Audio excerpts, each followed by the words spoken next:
Most people would just overlook this piece. It's dated, it's orange, it's kind of blocky, and the top of this is a mess. They had it for sale on Marketplace, couldn't do anything with it, and ended up just giving it away. And guess what? Free 99 is my favorite price, so I was there to get it. I was first in line. As soon as something becomes free, I am so happy when I can go grab it. These are great Ethan Allen pieces. It is solid maple, but it's got a slew of issues. So I'm going to be tackling them one at a time to get this thing completely refinished. You can see how much dirt came off of this thing. It was filthy. And I thought I might do something fun with some texture and put these little beads around the drawers. And I was like, no, that is awful, actually.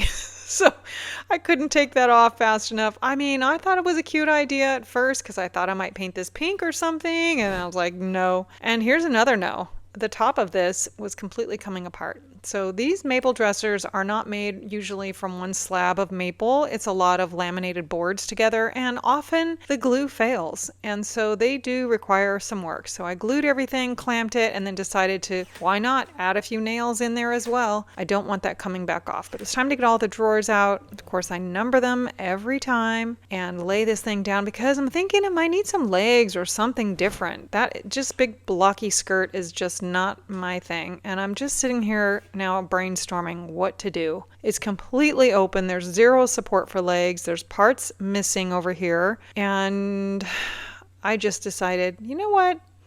I'm just going to cut this.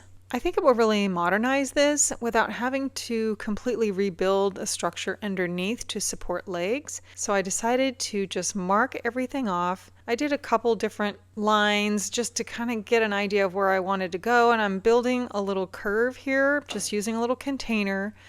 And then I start with a circular saw to cut in all the straights. And then I go to a jigsaw to cut the curves.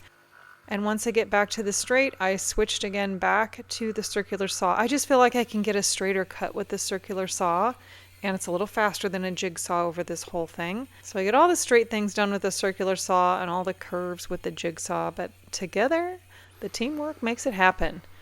All right, get that off of there, and I'm feeling like that looks better already. I've got to fix this one area where the support has come off, because that's just a flimsy little sideboard hanging there, and I needed some boards. So I'm reusing the piece that I cut off the front because I love to recycle.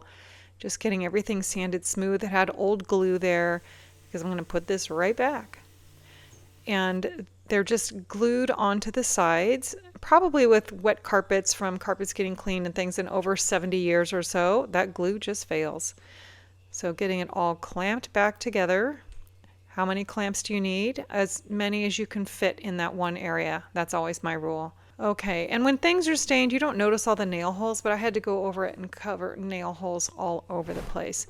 I am completely changing this hardware because the bat wings just don't do it for me, and they only had a 3-inch wide span, so I can't even use the holes for any other type of hardware. So I'm just mixing up some Bondo to get everything all filled in. There's a ton of hardware on this style of dresser because it looks like there's double drawers everywhere, but those are single drawers, but tons of hardware. I'm also missing a chunk down here on the corner, and that's kind of common. I find that a lot. But I have figured out that Bondo does not stick to tape. So I put on a nice little thin board with some tape on it, and I'm going to just tape that in place as a form. And while that sets up, I'm going to go ahead and start sanding all of the other hardware holes so I can get that filled in. I'm using an orbital on this. I'm going to switch to my Surf Prep detail sander with a pad on it so I can get all these curved areas and the edges of the drawers and everything, just alleviating some hand sanding. All right, the Bondo's had time to set up here, and again, just using a sanding net to get everything sanded there with the detail sander. But look at that corner, lovely. All right, this glue had a chance to sit overnight and get hardened, and that is perfect now. I don't have to worry about that. But then this spine that goes down the middle is just hanging there. Well, that's not going to support those heavy drawers, so I had to replace that. It's funny how one little screw really does a lot of work there, so I didn't want to just leave that nice and tight now. Okay, now that my corners are all perfect, I certainly don't want to mess them up just getting this back on the dolly. So I put some blankets on the floor, and got this stood back up, and now I'm just scuff sanding everything. But it's revealing a ton of scratches and dents and scrapes and everything that I pretty much could have just floated the entire top of this in glazing and spot putty. But after it hardened, I was able to sand everything down. It looks so much better now. I discovered more laminated boards coming apart, and we can't leave that. So again, these are very old. This glue does start to fail over time, and some of them just happens. So it's okay. These will be good as new. All right, I did a green dresser not too long ago, and the knobs did not line up the way everybody else wanted them to. So I am making sure on this one that these are going to be all symmetrical. So I'm dropping that first knob directly under the one that I didn't change from the top drawer. I'm using a 3/16 drill bit, and I'm going to drill some new holes. The first thing, my mark that I made coming down from the top hole, I'm just using my jig to make sure it's all lined up, and now this jig is going to make my life so much easier because I have 16 holes to drill on these drawers, and they're pretty much the same. So once I do it, I can just flip it over and do the part on the bottom. Once you use a jig, you'll never go back to just measuring holes. This makes your life so much easier. Okay, it's looking fantastic in my opinion.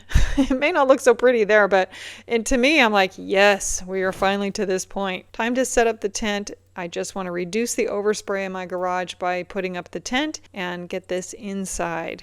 Transformation underway. Okay, this was pretty fun. So you're going to notice here that I'm using 3 different sprayers. I recently did a paint sprayer showdown, and I'm using 3 sprayers, and they're all going to be on this one dresser just because I wanted to compare them all for people. This is the beginner sprayer. This is the Home Right Super Finish Max, I think it's called. And I did my primer coat with this sprayer. It's a super basic sprayer out of the box. There's nothing to set up. You just put paint in it and go.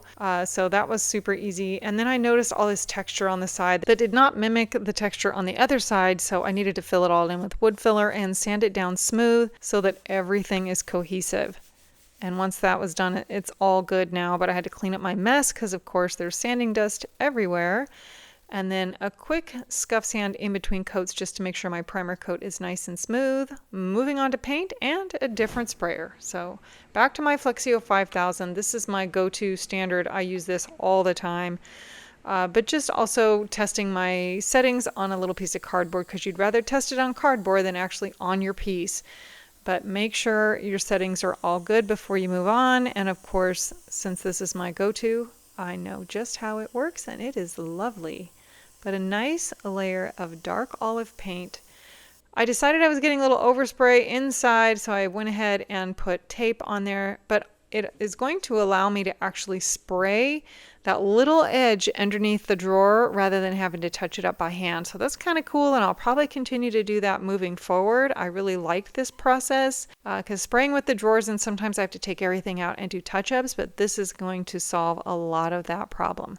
So this is my second coat of paint, and now this is top coat. Again, different sprayer, Wagner Airlex 6700 this time. This is their Pro line, one of my favorite sprayers. I love this for top coat. Super fine mist. After everything dried, take the tape off. No overspray on the drawer. Yay!